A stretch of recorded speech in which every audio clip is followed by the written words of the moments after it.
Shalom, shalom, bien-aimés dans le Seigneur Jésus-Christ. Notre Dieu est fidèle, notre Dieu est bon.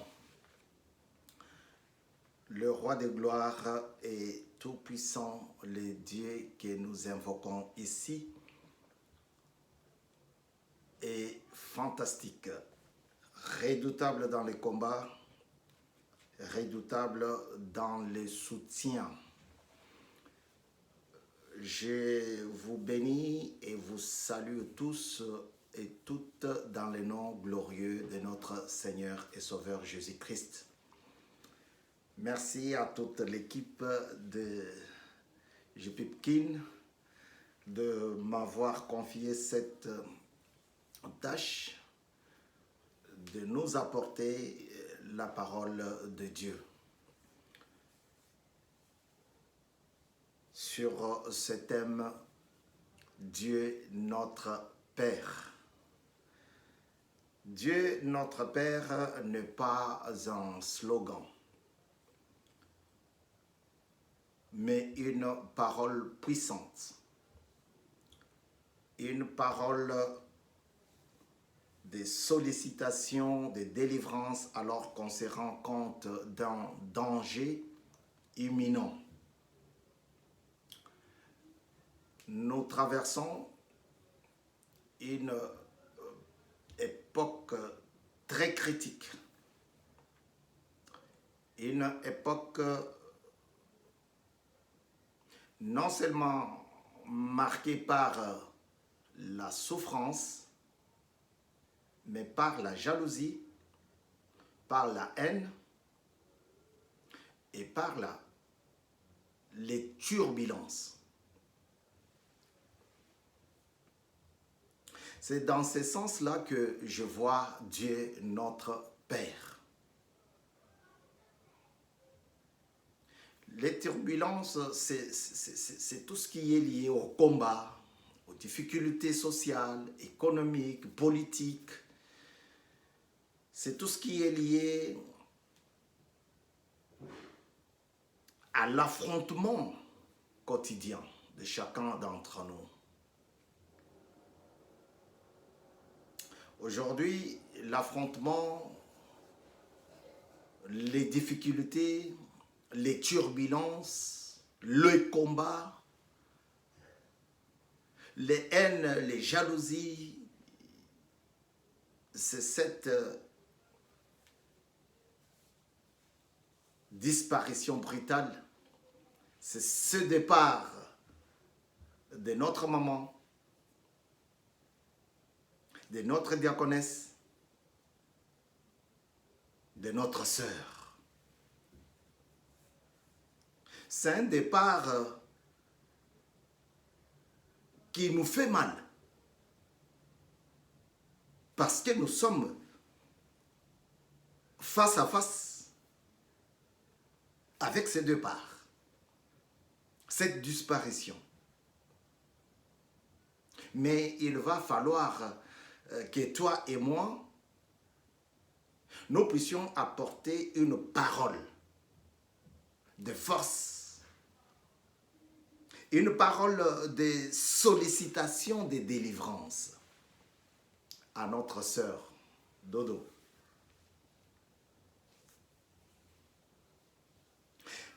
Dieu notre Père n'est pas une citation vulgaire, comme nous le faisons souvent alors que nous prions. Rempli de péchés, rempli de haine et de jalousie, rempli de faux en nous, nous disons Dieu notre Père. Sans le savoir, ce n'est pas un slogan vulgaire, mais c'est une parole de puissance. Alors qu'on se rend compte que des larmes débutent déjà leur parcours. Des larmes.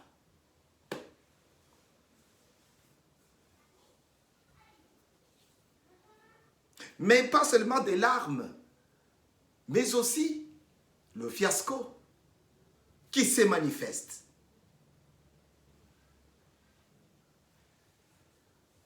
Sur tout ce que nous pourrons faire. Mais pourtant, Dieu a dit que l'homme qui habiterait dans le faux, dans le mal, dans les calomnies, ne pourra pas prospérer comme celui-là qui évite le cercle de moqueurs, qui se détourne du club de mauvais et de méchants. C'est lui qui médite tous les jours, et toutes les nuits, la parole de Dieu.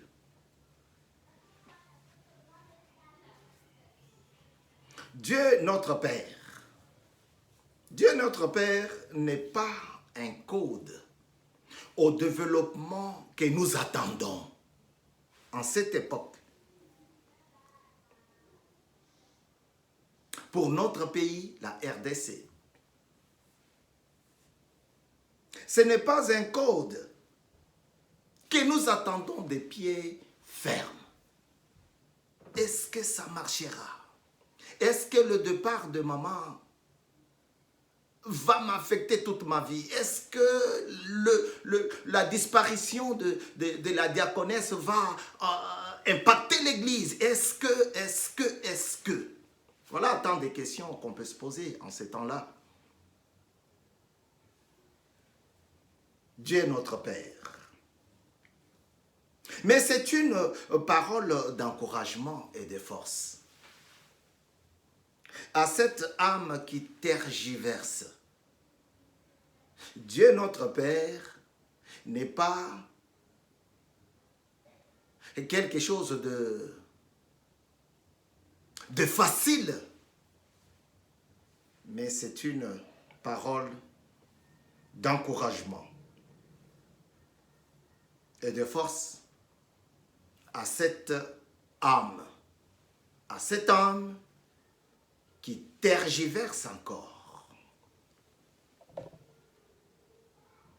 Je voulais aller prier avec ceux de la cathédrale, mais je les vois pleurer amèrement leur diaconesse. C'est comme s'ils ne sont pas sûrs que l'un ou l'autre jour, ils vont se rencontrer face à face avec celui qui sauve. Non, je m'abstiens. Non, ça ne doit pas être comme ça, frères et sœurs. Mais Dieu, notre Père, ça doit être une parole qui donne à celui qui tergiverse d'accepter Christ comme Seigneur et Sauveur personnel de sa vie, une force quelconque. Dieu notre Père.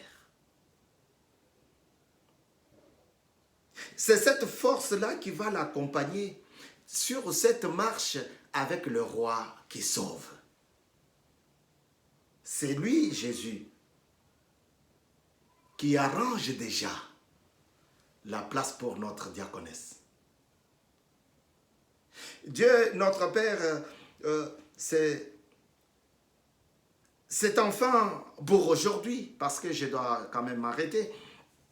Dieu, notre Père, n'est pas un geste que beaucoup font quand ils prient leur papa. Mais ça doit être ce parapluie, cette béquille qui vient donner l'espoir à celui qui est déséquilibré, comme notre sœur, pour ce départ. C'est un déséquilibre moral et aussi spirituel.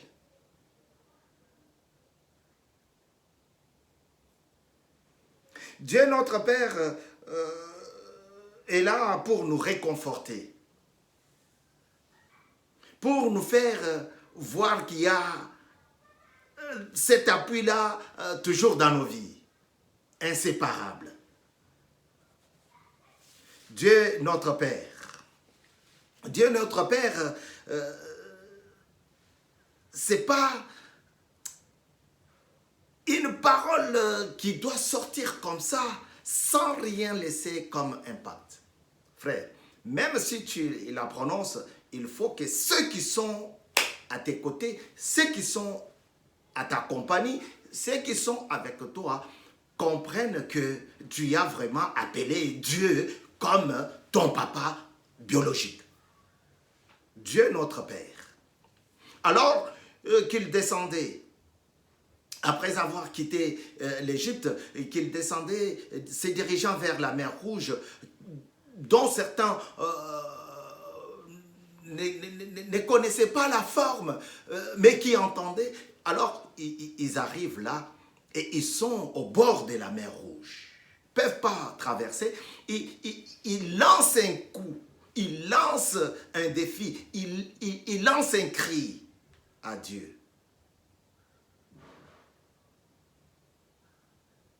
Éternel Dieu, notre Père.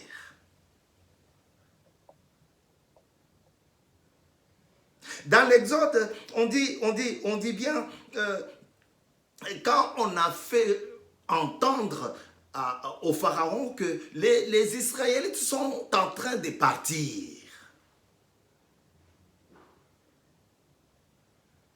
Et là-bas, il est écrit que Pharaon a arrangé. Pharaon a pris son cheval et il les a poursuivis. Il n'était pas seul, hein. Il était avec une armée bien ordonnée. Et il dit, mais s'ils partent, qui va s'occuper de nous? Qui va travailler pour nous? Non, ils ne peuvent pas partir. Il faut qu'ils restent ici. Et c'est ça le travail de Satan dans ta vie. Dès que tu commences à t'en sortir, dès que tu commences à sortir de l'eau, la tête de l'eau, lui, il vient pour te retenir. Je me souviens encore de la prédication de Desmond Tutu, le révérend. Je ne vais pas revenir sur sa position avec les gays, mais ici je voudrais parler, évoquer avec vous son exemple face à des marmites qui représentaient des continents. Sur le continent africain, il n'y avait aucun surveillant parce qu'eux-mêmes s'en tiraient. Non, tu ne peux pas sortir. Donc, je voulais dire que dès que tu commences à sortir de l'eau, à sortir du ghetto, il y en a qui te retirent.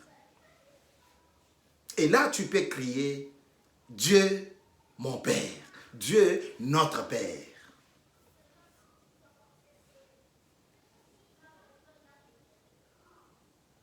Et au bord de la mer, Moïse et Aaron et Mariam, ils ont crié à l'Éternel.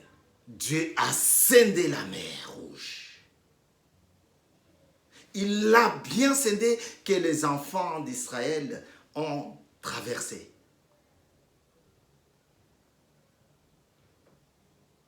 Dieu notre Père, Saint Dieu redoutable dans le combat.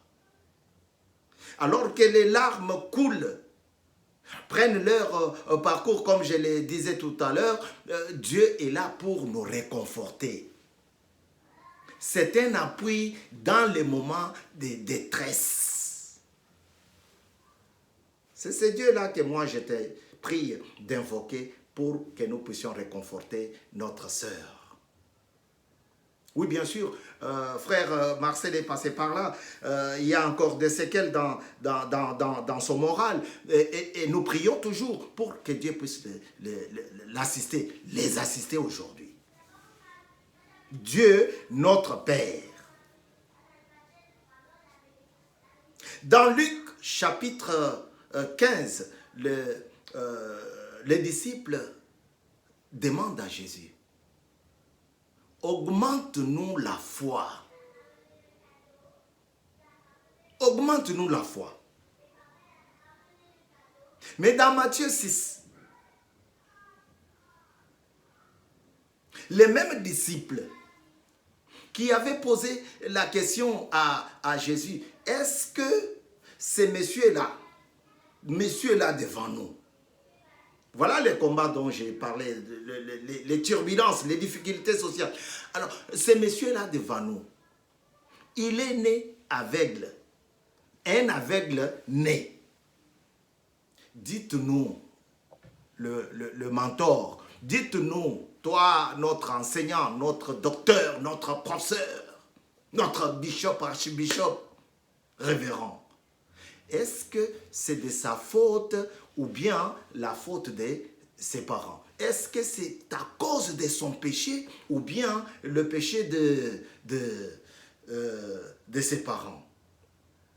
Et Christ va travailler pour que la gloire de Dieu soit manifeste. Il a travaillé. Et il a sauvé ces garçons. Lui a donné une parole de réconfort. Non, ce n'est ni lui ni ses parents. Parce qu'au vrai, la question c'était, est-ce que c'est ton père qui l'a envoyé comme ça sur terre ou bien on ne comprend pas? Dieu, notre Père, ne peut pas faire de telles choses. Il est souverain, il envoie toute personne selon son bon vouloir. Alors, dans Matthieu 6, les mêmes disciples vont croiser encore une série de questions et ils vont les exposer, ces questions à Christ, parmi lesquelles il demande à Jésus, montre-nous, apprends-nous comment prier. Et voilà Jésus qui va dire comme ce thème, quand vous allez prier, faut pas rabâcher, faut pas faire de gros bruits, de démonstrations. Non, frère, mais invoquez comme ça. Notre Père qui es aux cieux. Frère, tu ne peux pas dire notre Père qui es aux cieux comme une récitation, non. Il faut que tu sondes ces écritures-là. On ne parle pas de ça quand la vie est belle, non. C'est très difficile de voir, même parmi nous, quand on fête les fêtes de mariage, les anniversaires, tu vois les gens, oui, Dieu notre... Non, c'est très difficile. Mais quand on est devant un danger, c'est là qu'on cherche son papa. Et l'Éternel se laisse voir, se laisse trouver par ceux qui le cherchent de tout leur cœur. Frère, pour nous qui avons cru, Dieu, notre Père, est une parole d'espérance, une parole de foi et d'encouragement. Quelles que soient les larmes, quelles que soient les difficultés, quels que soient les problèmes, J.P. doit savoir dire Dieu, notre Père. Et c'est ce que nous disons avec notre sœur. Parce que nous croyons en cette foi, nous croyons en cette parole puissante, nous croyons en cette parole puissante et agissante. Il ne nous laisse pas comme des orphelins. Mais il a dit, il va prier à Dieu notre Père pour qu'il nous envoie le Saint-Esprit. L'esprit de vérité, l'esprit d'amour, l'esprit de clarté, l'esprit qui sonde les profondeurs de Dieu. Il ne nous envoie pas quelqu'un qui ne connaît pas notre Dieu, notre Père. Il nous envoie un esprit de consolation, un esprit qui nous donne la force, pas de pleurer amèrement pour impacter les autres, mais pour célébrer et glorifier l'Éternel alors que les temps sont durs. Dieu notre Père. Dieu notre Père ne doit pas être une parole vulgaire en nous. Même en temps de difficultés et en temps de douleur, Dieu notre Père doit nous accompagner comme on doit accompagner notre sœur. Par des paroles, par des appels, par des conseils, par des gestes, par tout ce qui est fraternel pour le corps du Christ. Dieu notre Père. Il dit, si mon peuple sur qui s'humilie, s'il se déshabille,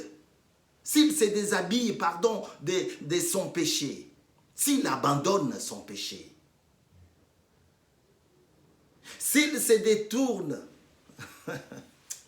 de la mauvaise compagnie, de la jalousie, de la sorcellerie, de fétiches, s'il se détourne de tous ces états-là, moi du haut des cieux, moi leur Dieu, leur Père, je l'exaucerai et je le bénirai. Je guérirai leur pays. Notre pays, c'est nous-mêmes d'abord. Dieu notre Père. Notre Père qui es aux cieux, que ton nom soit sanctifié. Que ton règne vienne.